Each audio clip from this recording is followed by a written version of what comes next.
E aí, pessoal, tudo bom com vocês? Eu sou o professor Luciano Júnior, professor de História, e nós vamos para mais uma aula para as turmas do 6º ano do Educa Recife.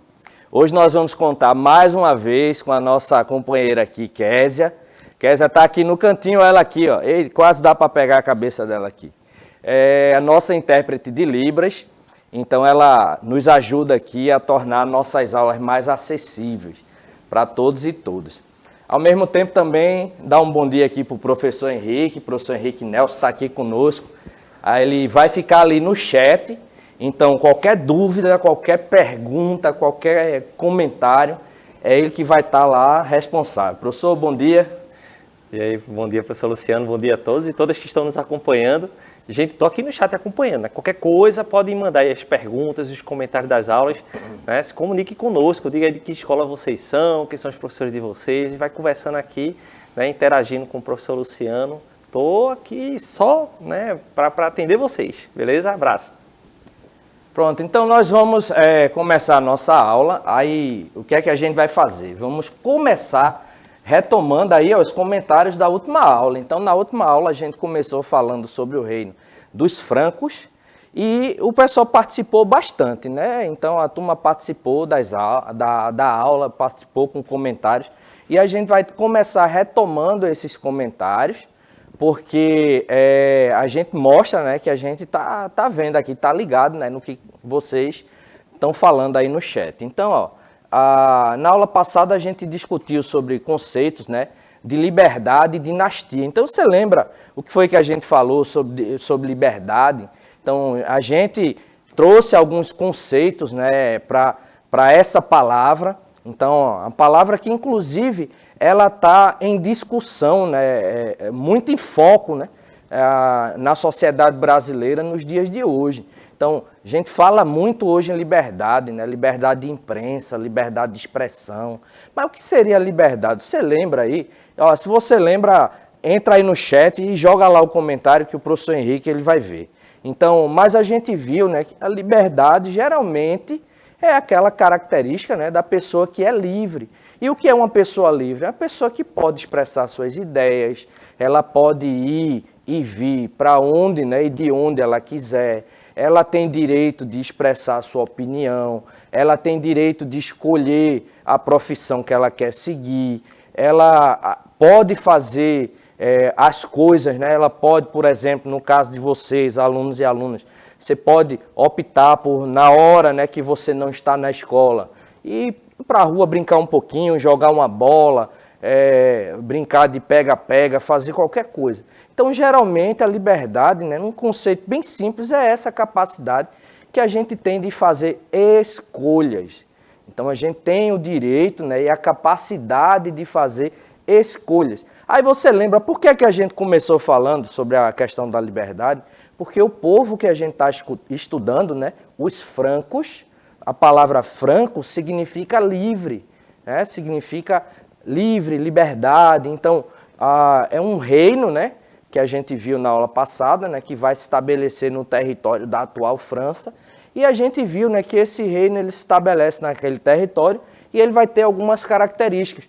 Uma delas é que os reis desse reino, né, dos francos, eles vão se suceder dentro daquela perspectiva do que a gente chama de dinastia. Aí você lembra aí também que a gente discutiu sobre esse conceito, o que seria o conceito de dinastia?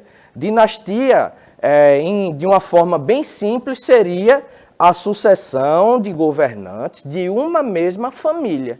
Então, você tem um rei, aí aquele rei morre, deixa como rei, sucedendo a ele, né, no trono, seu filho mais velho, e por aí vai.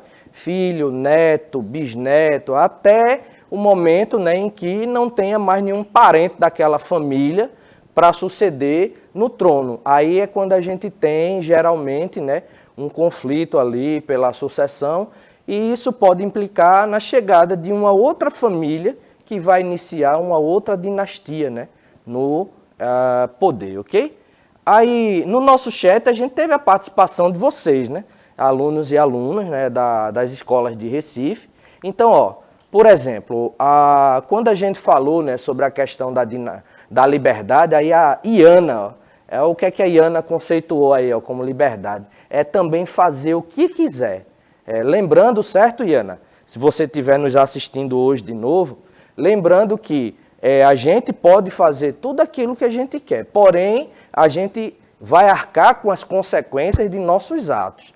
Então, evitar fazer alguma coisa que você tenha vontade, mas que aquela coisa ela seja proibida, né, pela lei, proibida, né, até mesmo, né, algo que desagrade aí seus pais, seus professores, né. Então, você tem o direito de pensar como você quiser, de escolher o que você quiser, de vestir o que você quiser, de cortar o seu cabelo do jeito que você quiser, mas desde que isso não vá de encontro à lei. Então é bom conhecer as normas, né, dos locais onde a gente está, para que a gente não incorra nesse erro, né.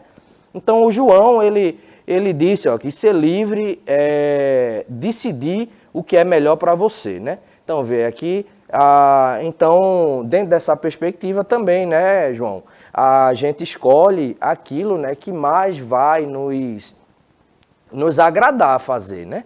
Lembrando sempre a perspectiva, né, de não infligir as leis, né? E o Davi, ele fez uma pergunta, o que acontecia se o rei não tivesse um filho?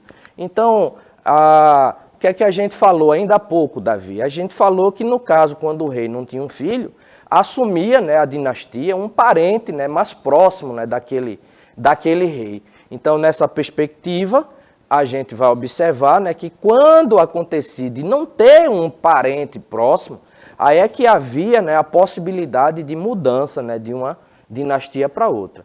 Então a gente falou na aula passada, né, sobre o povo franco, a gente fez toda essa contextualização porque a gente começou a falar sobre o povo franco.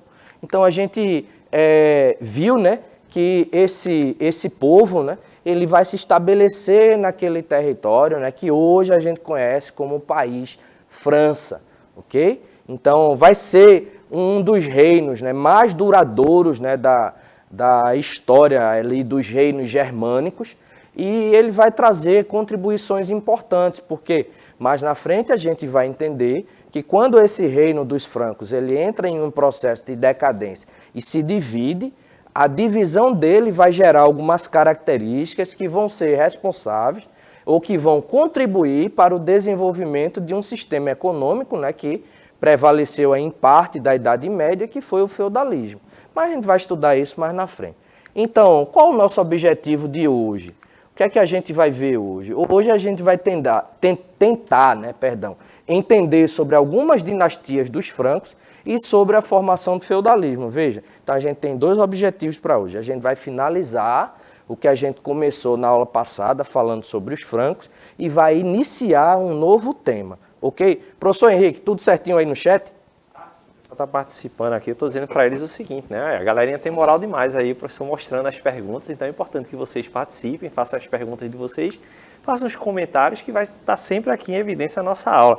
Aí eu estou aqui com o Guilherme, a Andresa, deixa eu ver, tem gente aqui do Antônio Heráclito, né? A Larissa do Antônio Heráclito, Gustavo, enfim, João, então o pessoal está por aqui comentando, né? Mas por enquanto nenhuma pergunta. Muito bem, beleza. Então, vamos fazer o seguinte, a gente vai tentar resgatar um pouquinho do que a gente viu na aula passada, né? Além dessas questões introdutórias, para a gente relembrar o que foi que a gente falou na aula passada sobre os francos, ok?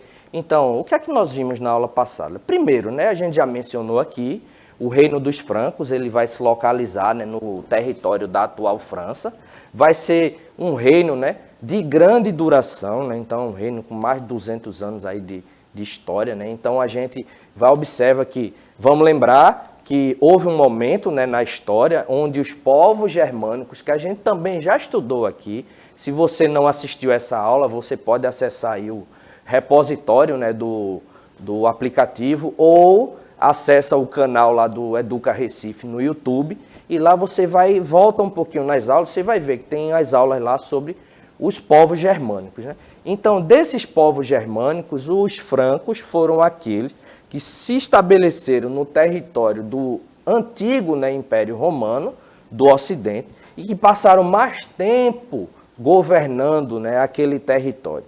Então, nessa perspectiva, foi um reino, né, com maior duração. E ele era organizado, né, em dinastias, né? A gente já falou aqui. O que é uma dinastia? Sucessão, né, de membros de uma família, de forma bem simples para vocês entenderem. Sucessão de membros de uma mesma família no poder, né? Então, sucessão no trono, né, no poder de membros de uma mesma família, né? Então, a gente viu isso na aula passada. Então, a gente começou falando sobre as dinastias, né, do Reino dos Francos. Começamos falando um pouco sobre a dinastia Merovingia. Lembrar, né, que a dinastia Merovingia ela tem esse nome porque, teoricamente, né, eles são descendentes de um personagem chamado de Meroveu. Então, Meroveu, Merovingia. Então, a gente viu, né, alguns desses reis, né, que sucederam aí durante a dinastia Merovingia, dando um destaque aí para o Carlos Martel, né? Chega ao poder aí em 732, porque ele vai ser muito importante. Porque nesse mesmo período, né, por volta de 700, né, mais ou menos nesse período, a gente vai ter um outro povo, né, que está vindo lá do Oriente, né, que são os muçulmanos, os árabes, na realidade. Árabes, né, que vão adotar mais na frente, né, a religião islâmica, né, o islamismo, o muçulmanismo. Então, esse povo, né, ele inicia um processo de expansão, de conquistas territoriais, e por volta de 711 aproximadamente, né, eles vão atravessar ali o Estreito de Gibraltar, que é um extremozinho lá no norte da África, né, que está ligado a um extremo sul da Península Ibérica, que é o território onde nós temos hoje Portugal e Espanha. Então, eles atravessam o Estreito de Gibraltar, que inclusive, não sei se eu sabia, professor, mas Gibraltar é uma palavra, né, que deriva do árabe, né, Jabal Tariq, em homenagem ao chefe muçulmano Tariq, né, que foi quem promoveu aquele processo de conquista. Então, essas conquistas, né, elas vão empurrar ali os habitantes daquela região lá para a região das Astúrias, né, lá no extremo norte ali da Península Ibérica, mas nesse processo de expansão, né, os árabes eles vão conquistar vários territórios, né, naquela região, e o Carlos Martel ele vai ser importante porque ele vai conseguir deter o avanço, né, desses árabes na região da França. Mas é importante, né, a gente saber, conhecer também sobre esses povos, não é, professor? É verdade. O senhor é muito sabido, viu? A questão é a seguinte, a invasão dos povos muçulmanos, né, a Península Ibérica, onde é Portugal, Espanha hoje, né, acabou sendo muito importante na própria construção das culturas daqueles povos e que influenciam a nossa cultura também. Isso é uma coisa que a gente vai estudar um pouco mais adiante, né? Acho que é um tema do 7º ano, né?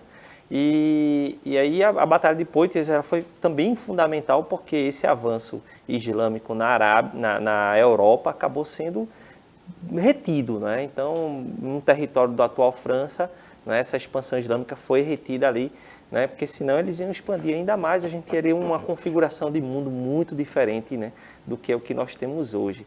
Esse é um ponto importante. Eu quero só também destacar aqui, né, os meninos estão escrevendo aqui, né, o Ronald falou que é da Escola Rodolfo Aureliano, a Maíra falou que é da Fundação, né, então um abraço a vocês que estão aqui, né, Caio e Luísa da Escola Dom Bosco, que estão sempre presentes aqui no chat, né, então vamos continuar acompanhando nossas aulas, qualquer questão eu estou aqui para sinalizar para o professor, tá bom? Beleza. Então, continuando, né, como o professor falou, se essa expansão islâmica, né, muçulmana, ela não tivesse sido detida, né, a configuração da Europa poderia ser outra, porque, por exemplo, os muçulmanos eles não conseguiram, né, tanto êxito em expansão pelo continente europeu, mas eles tiveram bastante êxito, né, em sua expansão no continente africano. E se a gente observa hoje, a maior parte, né, dos povos africanos hoje, dos países africanos, adota, né, a religião islâmica, por exemplo. Então, nós temos territórios, né, como a região de Marrocos, né, nós temos território como o próprio Egito, né, que muitas vezes, inclusive, a gente estuda o Egito, o pessoal associava muito a história do Egito à história da Europa, mas não é. O Egito está lá no continente africano, né? Então a história do Egito está muito mais ligada ao continente africano do que ao continente europeu. E por que é que a gente associa, por exemplo, a história do Egito, né, a questão da Europa? Porque os europeus eles vão conquistar durante um tempo aqueles territórios e muitas, né, dos tesouros, né, que eram encontrados naquele território foram levados, né, para museus lá na Europa. Então, até quando a gente assiste, por exemplo, alguns filmes, né, que mostram personagens, arqueólogos importantes, o mais conhecido deles, né, professor, que é o Indiana Jones, né? Então ele sempre está ali, é um europeu, europeu americano, né? O Indiana Jones é americano, isso. Mas aí ele está ali sempre naquele território, né? África, né? Ásia, Europa, ali buscando, né? Encontrar tesouros, né? Para levar para os museus lá nos Estados Unidos. Então o que os americanos fizeram, os europeus também fizeram, né? Se concentraram em alguns territórios, né? Ditos, né? Subdesenvolvidos e sequestraram, né? Um bocado de riquezas, né? Arqueológicas daqueles territórios. Mas veja, o Carlos Martel foi importante, né? Por conta desse bloqueio, né? Aqui a gente tem uma imagem do Carlos Martel vencendo os árabes em Poitiers, ok? E ele vai se constituir aí como o último desses reis, né? Aí dessa dinastia, né? Merovingia. E a dinastia que vai suceder a dinastia Merovingia é a dinastia Carolíngia, né? Então nós temos aqui como um dos primeiros reis, né, o Pipino, né, o Breve porque ele passou pouco tempo, né, no poder. Então ele governa de 751 a 768, o que para o governo, né, de um rei é um período muito curto, ok? Então o Pipino, o Breve, ele vai trazer, né, algumas questões interessantes também. Veja, nós falamos, né, que vários desses povos germânicos, né, eles invadiram a região do território romano e estabeleceram ali reinos. Dentre esses povos existiam, por exemplo, os lombardos, né? Os lombardos eles ocuparam parte, né, da Península Itálica, território que corresponde hoje à Itália. Mas aí, quando eles tentam, né, no momento em que os francos estão governando, ali expandiram o reino, e estão governando por conta, parte daquele território, então quando eles tentam invadir aquela região, se ocupar mais aquela região, então vai ser o Pipino, né, o Breve, né, que vai liderar aí a expulsão dos lombardos, né, da Península Itálica. E outra coisa que ele vai fazer é que ele vai doar muitos territórios, né, para a igreja. Então aí o que é que a gente tem? A gente tem a construção do chamado aí patrimônio de São Pedro, né? Então a partir de doações de territórios, né, para a igreja, ele vai conquistando aí o apoio da Igreja Católica naquele período, né? Então era importante para esses monarcas terem o apoio da igreja, porque durante muito tempo, por exemplo, quem indicava ou quem apontava, né, para a coroação, né, de alguns reis era a igreja. Então, até durante o período da Idade Média vai ocorrer um episódio, né, onde alguns reis eles vão se revoltar contra isso daí, e a gente vai ter uma questão aí, uma querela aí, né, entre reis, né, e igreja, né, os reis lutando aí pelo direito, né, do poder chamado, né, temporal, né, é o poder secular, ele lutando, né, contra o poder papal nas questões de ordem política, né? Mas a gente vai tratar disso em uma outra aula. O que cabe aqui é a gente entender que o Pipino Breve, né, com essa doação aí de posses aí para a igreja, ele consegue, né, aí o apoio da igreja, né, para o seu governo, né? Depois dele, a gente tem um dos reis que foi muito importante, né, para o reino dos francos, que foi o Carlos Magno. Carlos Magno ele vai governar de 768 a 814, e com Carlos Magno a gente tem o auge, né, o limite da expansão máxima ali do reino dos francos. Então Carlos Magno ele empreende várias guerras, né, de conquista, e quando eles conquistavam os territórios, o que é que ele fazia?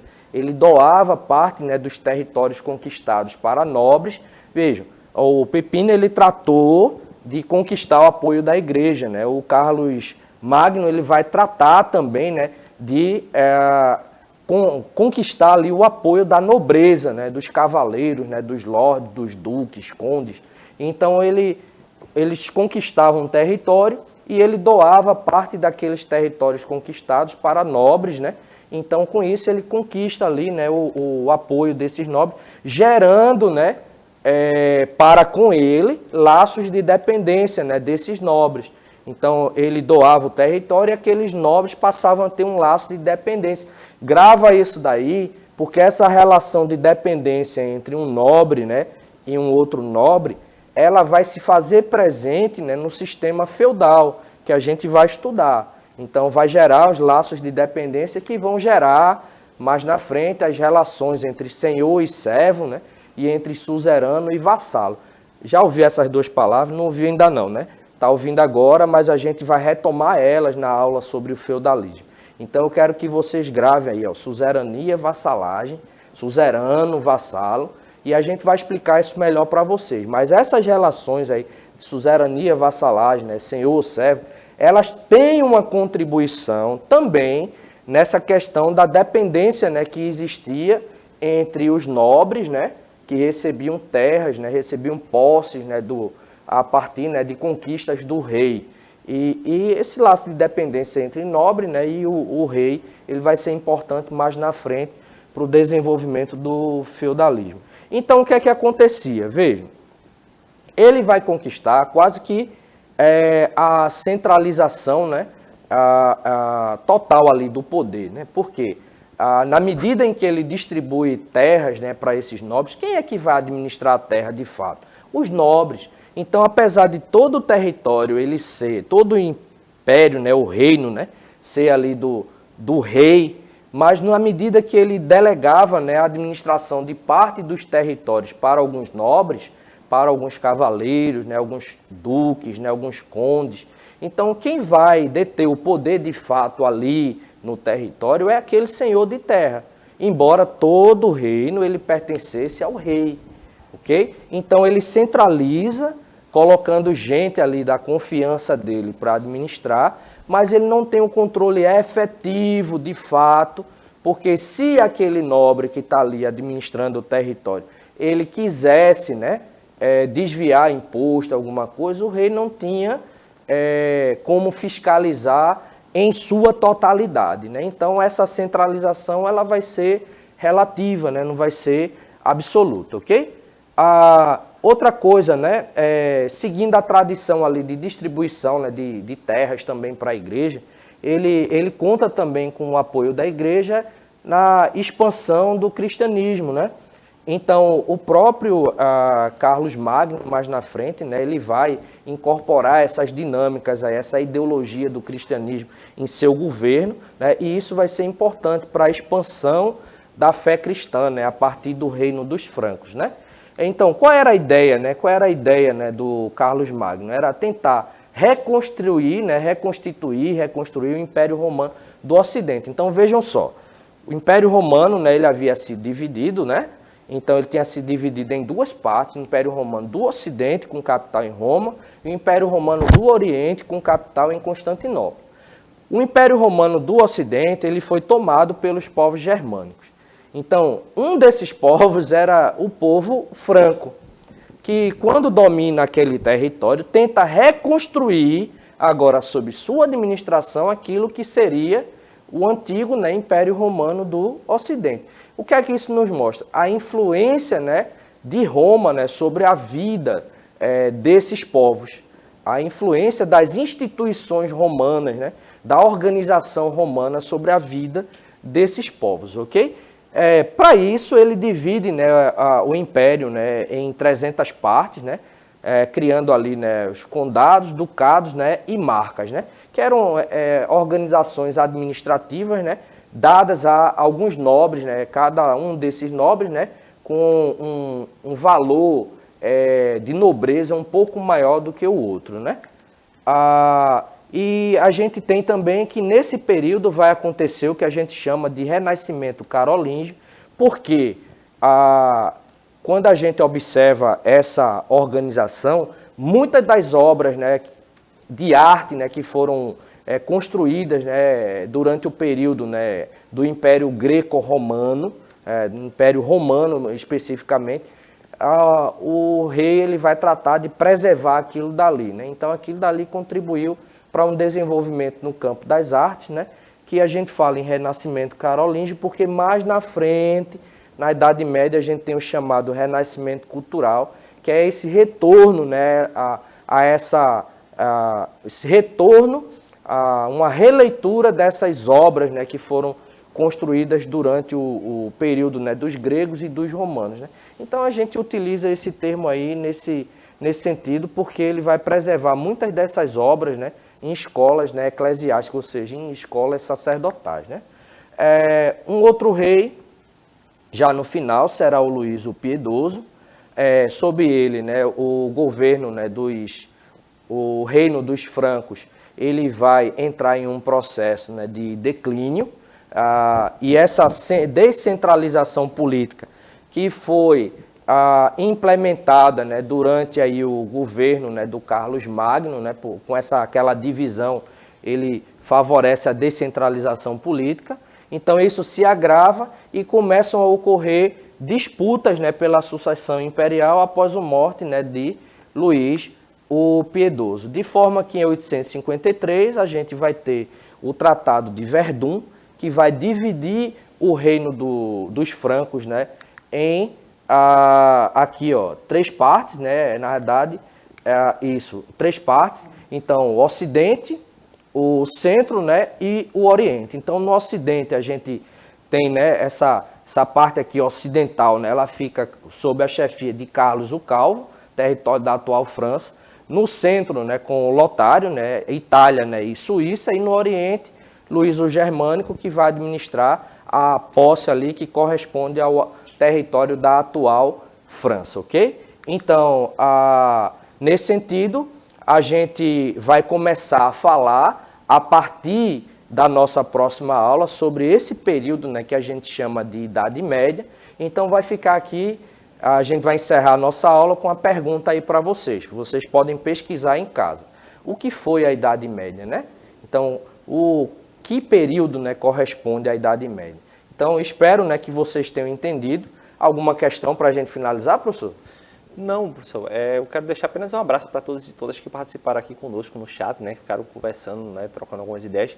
Mas vamos continuar aí participando e incentivando os colegas também a participarem, tá bom? Obrigado. Então, é isso, gente. No mais, agradecer também a Késia, né? Nossa intérprete aqui de Libras. Um abraço para todos vocês, para todas vocês e até a nossa próxima aula. Tchau, tchau.